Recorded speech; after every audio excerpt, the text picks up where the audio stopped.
Imagina por un momento que estás de pie en el centro de Jerusalén, justo antes del amanecer. El aire está helado, las antorchas tiemblan en las paredes de piedra, y el silencio es tan denso que puedes escuchar los latidos de tu propio corazón. De pronto, un grupo de soldados romanos avanza por la calle, arrastrando a un hombre encadenado, con el rostro hinchado por los golpes y la mirada fija hacia adelante. Lo llevan al lugar más temido por todos los condenados de Judea. El pretorio de Poncio Pilato. Lo que está a punto de ocurrir en las próximas 9 horas será el juicio más importante de la historia. Un juicio donde el acusado no se defenderá. Un juicio donde el juez sabrá que el reo es inocente y aún así lo condenará a muerte. ¿Y si te dijera que durante ese juicio Pilato intentó 9 veces salvar a Jesús y cada vez fracasó por un motivo más oscuro que el anterior? ¿Y si te dijera que existe un detalle oculto en el diálogo entre Pilato y Jesús que la mayoría de los predicadores nunca menciona, un detalle que revela por qué Jesús tenía que decir esas palabras exactas o el plan de salvación se habría caído entero? Y lo más perturbador de todo, ¿y si te dijera que Poncio Pilato, el hombre que lavó sus manos creyendo que se libraba de la culpa, terminó sus días de una manera tan trágica que los historiadores todavía discuten si fue justicia divina o pura coincidencia? Hoy vamos a entrar contigo paso a paso dentro del pretorio de Pilato. Vamos a vivir hora por hora lo que ocurrió esa madrugada eterna entre el gobernador romano y el Hijo de Dios. Antes de continuar, si te encanta este tipo de contenido bíblico documental, suscríbete al canal y activa la campanita de notificaciones para que no te pierdas ninguno de los próximos documentales. Ahora prepárate, porque lo que estás a punto de escuchar te va a dejar en silencio. Para entender lo que ocurrió aquella madrugada, primero tienes que entender quién era Poncio Pilato. Pilato era el 5º prefecto de Judea, nombrado por el emperador Tiberio en el año 26 después de Cristo. Su nombramiento no fue gracias a sus méritos, sino gracias a un hombre llamado Sejano, el comandante de la Guardia Pretoriana, el segundo hombre más poderoso del Imperio Romano. Sejano era el padrino político de Pilato. Pero aquí viene el dato que casi nadie te cuenta. 3 años antes del juicio de Jesús, Sejano fue acusado de traición y ejecutado públicamente en Roma. Cuando Sejano cayó, todos sus aliados quedaron bajo sospecha. Pilato, en el año 33, era un hombre que vivía con miedo. Un hombre que no podía permitirse otro escándalo, otra revuelta, otro motivo para que Roma cuestionara su lealtad. Recuerda este dato, porque va a ser fundamental para entender por qué Pilato terminó cediendo a la presión de los sacerdotes. Eran aproximadamente las 5 de la mañana. En la casa del sumo sacerdote Caifás, una multitud agitada se preparaba para marchar hacia el pretorio. Habían pasado toda la noche interrogando a Jesús. Lo habían acusado de blasfemia. Lo habían condenado en un juicio nocturno que violaba 27 de sus propias leyes. Pero había un problema enorme. Bajo la ocupación romana, el Sanedrín no tenía autoridad para ejecutar a nadie. Solo Roma podía ordenar una pena de muerte. Y Roma no ejecutaba a nadie por blasfemia. Por eso, mientras arrastraban a Jesús por las calles empedradas, ya estaban planeando cambiar la acusación. No iban a presentar a Jesús como un blasfemo. Iban a presentarlo como un revolucionario, como un rey rival del César. Esa sería la trampa perfecta. Cuando llegaron al pretorio, ocurrió algo que casi nadie nota cuando lee los evangelios. Los líderes religiosos no entraron al palacio. ¿Por qué? Porque entrar a la casa de un gentil los habría contaminado ceremonialmente y no podrían comer la Pascua esa noche. Detente y piensa en esto. Estos hombres estaban a punto de entregar al verdadero Cordero Pascual, pero se preocupaban por no contaminarse para comer un cordero ritual. La ironía es tan profunda que estremece a cualquier persona que la entienda. Pilato salió a su encuentro y preguntó qué acusación traían. Los sacerdotes lo acusaron de 3 cosas. Primero, de pervertir a la nación. Segundo, de prohibir dar tributo al César. Y tercero, y aquí está la trampa final, de hacerse llamar Cristo, un rey. La palabra rey resonó en los oídos de Pilato como una alarma. Pilato ordenó que llevaran a Jesús dentro del pretorio, lejos de la multitud. Quería medirlo cara a cara. Los soldados habían colocado a Jesús en el centro de la sala, con las manos atadas, el rostro marcado por los golpes, la túnica manchada con la sangre de su propio sudor en Getsemaní. Pilato lo miró. Probablemente esperaba ver a un fanático. Pero lo que vio fue otra cosa. Vio a un hombre sereno. Un hombre que no temblaba. Un hombre cuya mirada era tan firme que el propio gobernador romano sintió un escalofrío recorrerle la espalda. Pilato formuló la pregunta directa. ¿Eres tú el rey de los judíos? Y aquí ocurrió algo que pocos analizan con la profundidad que merece. Jesús no respondió inmediatamente. Le devolvió otra pregunta. ¿Dices tú esto por ti mismo, o te lo han dicho otros de mí? El acusado estaba interrogando al juez. El reo estaba poniendo en el banquillo al hombre que tenía poder de vida y muerte sobre él. Pilato respondió con desdén. ¿Soy yo acaso judío? Tu propia nación y los principales sacerdotes te han entregado a mí. ¿Qué has hecho? Y aquí Jesús pronunció una de las frases más importantes de todo el Nuevo Testamento. Mi reino no es de este mundo. Si mi reino fuera de este mundo, mis servidores pelearían para que yo no fuera entregado. Pero mi reino no es de aquí. Pilato no entendió lo que estaba escuchando. Para él, un reino era territorio. Era ejército. Era corona y trono. Pero Jesús estaba hablando de un reino que trasciende la geografía. Pilato insistió. ¿Luego eres tu rey? Y aquí, hermano, prepárate, porque la respuesta de Jesús es la frase más estratégica, más poderosa, más cargada de profecía cumplida que se haya pronunciado jamás en un tribunal humano. Pero para que entiendas todo el peso de lo que dijo, primero tienes que entender que estaba en juego. Si Jesús hubiera negado ser rey, la acusación política habría caído. Pilato lo habría liberado. Los sacerdotes se habrían quedado sin argumento legal romano. Y la crucifixión, esa crucifixión que estaba profetizada desde Génesis 3:15, desde Isaías 53, desde el Salmo 22, esa crucifixión simplemente no habría ocurrido. Toda la redención del ser humano dependía de las próximas palabras que Jesús pronunciara. Y Jesús lo sabía. Cada palabra que iba a salir de su boca estaba calculada con la precisión eterna del propósito divino. Entonces Jesús miró a Pilato a los ojos y le dijo: Tú dices que yo soy rey. Yo para esto he nacido, y para esto he venido al mundo, para dar testimonio de la verdad. Todo aquel que es de la verdad, oye mi voz. Pilato quedó perplejo. ¿Qué clase de prisionero hablaba así? Entonces lanzó una pregunta que ha resonado por 2000 años. ¿Qué es la verdad? Pero, y aquí está lo más trágico, Pilato no esperó la respuesta. Hizo la pregunta y se fue. Tuvo a la verdad encarnada parada frente a él y se dio media vuelta. Pilato perdió la oportunidad más grande que cualquier ser humano haya tenido jamás. La oportunidad de escuchar de los labios del Hijo de Dios que es la verdad. Pilato salió y declaró ante la multitud: Yo no hallo en él ningún delito. Pero los sacerdotes empezaron a gritar más fuerte. Empezaron a acusarlo de haber alborotado al pueblo desde Galilea hasta Jerusalén. Y al escuchar la palabra Galilea, los ojos de Pilato se iluminaron. Vio una salida política. Porque Galilea estaba bajo la jurisdicción de otro hombre. Un hombre que casualmente estaba en Jerusalén esa misma semana. Un hombre llamado Herodes Antipas, el mismo que años atrás había mandado decapitar a Juan el Bautista. Pilato vio en Herodes una vía de escape.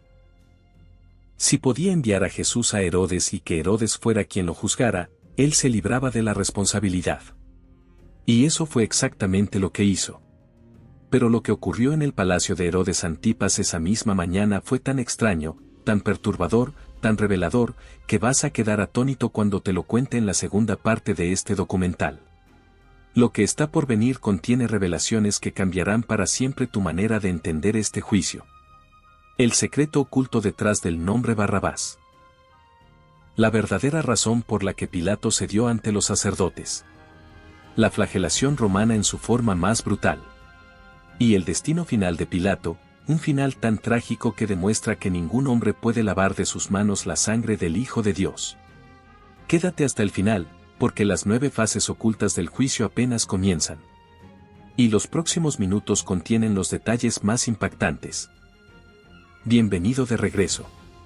En la primera parte de este documental viste cómo Jesús fue llevado al pretorio de Pilato, escuchaste el diálogo más impactante de toda la Biblia entre el gobernador romano y el Hijo de Dios, y entendiste por qué Jesús tenía que confesar su realeza aunque eso significara morir en la cruz.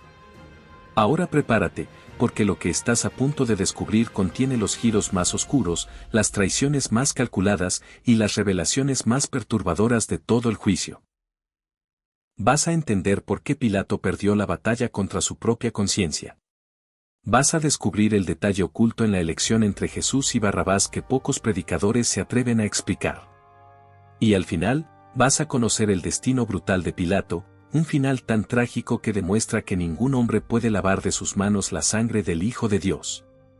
Volvamos al momento exacto donde nos quedamos. Pilato acababa de descubrir que Jesús era Galileo. Y como Galilea estaba bajo la jurisdicción de Herodes Antipas, Pilato vio la oportunidad perfecta para deshacerse del problema. Mandó atar nuevamente a Jesús y lo envió escoltado por soldados romanos al palacio de Herodes. Pero detente y entiende quién era este Herodes. Era el mismo Herodes Antipas que había decapitado a Juan el Bautista. Era el mismo Herodes que vivía en pecado con Herodías, la esposa de su propio hermano. Cuando Jesús entró al palacio de Herodes, ocurrió algo que casi nadie analiza. La Biblia dice que Herodes se alegró mucho. Pero no por motivos espirituales. Herodes se alegró porque hacía tiempo que deseaba ver a Jesús. Esperaba que hiciera un milagro frente a él, como si fuera un mago entreteniendo a la corte real. Le hizo muchas preguntas, una tras otra. Pero Jesús no le respondió ni una sola palabra. Ni una sola. ¿Te imaginas la escena? Herodes, vestido con sus ropajes reales, sentado en su trono, rodeado de cortesanos. Y frente a él, encadenado, ensangrentado, está parado el verdadero rey del universo en silencio absoluto. Un silencio que era, en sí mismo, el juicio de Dios sobre Herodes. Un silencio que decía, tú ya tuviste tu oportunidad cuando mandaste matar a Juan el Bautista. Ahora tampoco escucharás de mí. Herodes se enfureció. Sus soldados lo vistieron con una vestidura espléndida para burlarse de su pretensión de realeza. Lo escupieron. Y luego lo devolvió a Pilato. Y aquí está el dato que pocos cuentan. La Biblia registra en Lucas 23 que ese mismo día Herodes y Pilato se hicieron amigos, porque antes estaban enemistados. Detente y piensa. 2 enemigos políticos encontraron en la sangre de Jesús el cemento para sellar su nueva alianza. El mundo siempre se reconcilia consigo mismo cuando se trata de rechazar a Cristo. Pilato intentó otra estrategia. Existía una tradición durante la Pascua. Cada año el gobernador romano liberaba a un prisionero, el que el pueblo eligiera. Pilato pensó, voy a ofrecerles a Jesús como opción. Pero necesitaba un contraste. Necesitaba un prisionero tan despreciable que cualquiera, comparado con él, pareciera un ángel. Y allí, en las mazmorras del pretorio, había un hombre perfecto. Un hombre llamado Barrabás. Un asesino. Un revolucionario celote. Pilato salió al balcón y preguntó, ¿a cuál queréis que os suelte, a Barrabás, o a Jesús, llamado el Cristo? Y aquí, hermano, viene uno de los detalles más impactantes de toda la escena. Un detalle que los predicadores rara vez explican. El nombre Barrabás, en arameo, significa hijo del Padre. Bar significa hijo. Abba significa padre. Baraba. Hijo del Padre. Pilato, sin saberlo, planteaba una pregunta de eternidad disfrazada de pregunta política. ¿A cuál quieren? ¿Al hijo del Padre falso, el asesino, el destructor? ¿O al verdadero hijo del Padre, el Mesías, el Salvador? Y la multitud, manipulada por los sacerdotes, gritó con una sola voz. Suelta a Barrabás. Crucifica a Jesús. Antes de continuar, déjame recordarte algo importante. Si estás disfrutando este documental, suscríbete al canal ahora mismo si todavía no lo has hecho. Activa la campanita de notificaciones. Y comparte este video con un familiar, con un amigo, con alguien que necesite escuchar estas verdades. Porque ahora vamos a entrar en la fase más oscura, más sangrienta, más perturbadora de todo el juicio. La fase donde Pilato, desesperado por salvar su carrera política, tomó una decisión que lo perseguiría hasta la última noche de su vida. Pilato pensó, si los azoto, si los hago ver a este hombre molido a golpes, la multitud se va a compadecer. Entonces ordenó la flagelación. La flagelación romana no era simplemente una golpiza. Era una tortura científica diseñada para llevar al condenado al borde mismo de la muerte. El instrumento se llamaba flagrum. Era un látigo de varias correas con trozos de hueso, plomo y metal afilado. Cada latigazo arrancaba carne. Tras los primeros golpes la piel se desgarraba. Tras unos cuantos más los músculos quedaban expuestos. Después, los soldados decidieron divertirse.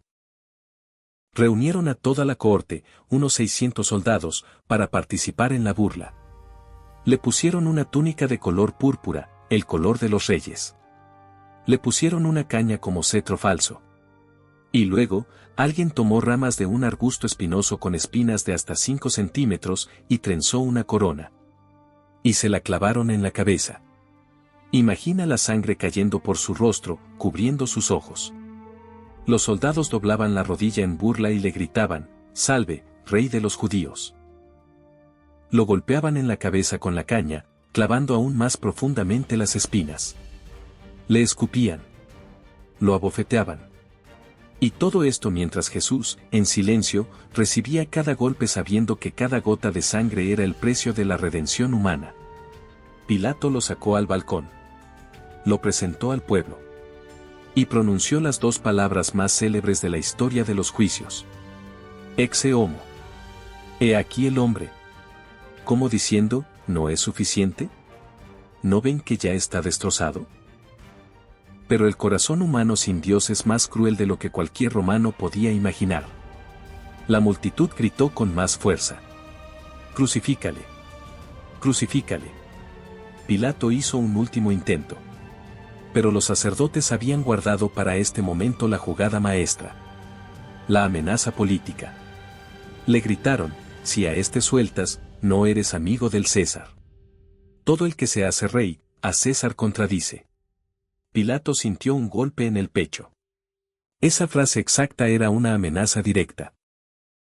Si lo liberas, vamos a denunciarte ante el emperador Tiberio.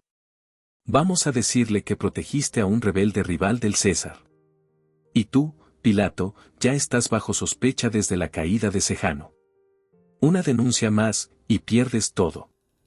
En ese momento, Pilato tomó la decisión que selló su destino eterno. Ordenó traer una palangana de agua. Frente a toda la multitud, lavó sus manos públicamente. Y declaró, «Inocente soy yo de la sangre de este justo. Allá vosotros». Y la multitud, en una de las frases más escalofriantes de toda la Biblia, respondió, «Su sangre sea sobre nosotros y sobre nuestros hijos». Pilato entregó a Jesús para ser crucificado.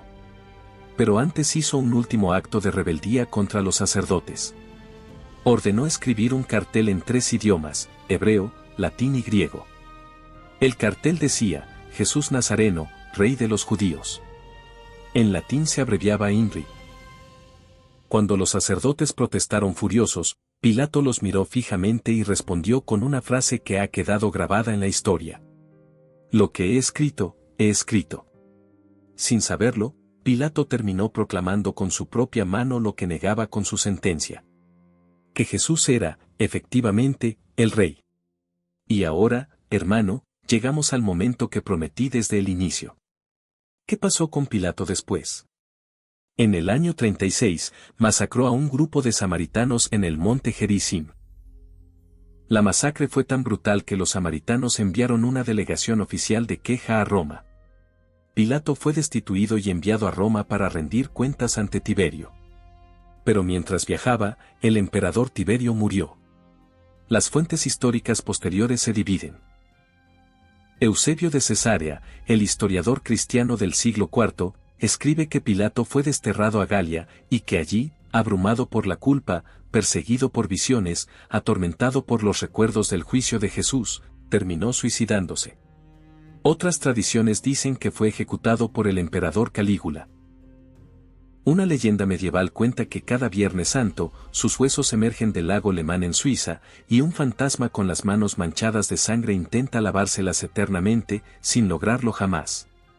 Caifás fue depuesto apenas 3 años después y murió en circunstancias oscuras. Anás también perdió su poder. Herodes Antipas fue desterrado por Calígula y murió en el exilio junto a Herodías. Cada uno de los hombres que participaron en la condena del Hijo de Dios encontró un final trágico. Pero la lección más importante no está en los destinos terrenales de estos hombres. La lección está en la pregunta que Pilato hizo y nunca esperó la respuesta. ¿Qué es la verdad?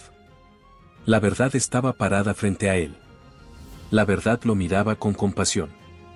Pero Pilato, como tantos hombres y mujeres a lo largo de la historia, prefirió darle la espalda a la verdad y aferrarse a su carrera, a su prestigio, a su seguridad política. ¿Y tú, hermano, hermana?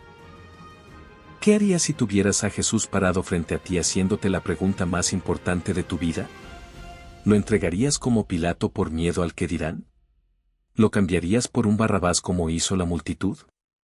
¿O esta vez en tu vida, tomarías la decisión correcta? Si este video te impactó, déjanos un comentario abajo respondiendo esta pregunta.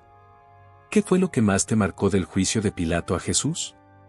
Queremos leerte. Y si llegaste hasta aquí, eres parte de los verdaderos buscadores de la verdad. Suscríbete si todavía no lo has hecho. Activa la campanita. Dale like a este video. Y comparte este documental con alguien que necesite escuchar la verdad. Que Dios te bendiga grandemente, hermano. Nos vemos en el próximo documental, donde vamos a revelarte otro de los grandes misterios de la Biblia. Hasta entonces, recuerda siempre la respuesta que Pilato nunca quiso esperar. La verdad es Jesús. Y Jesús sigue parado frente a ti, esperando tu respuesta.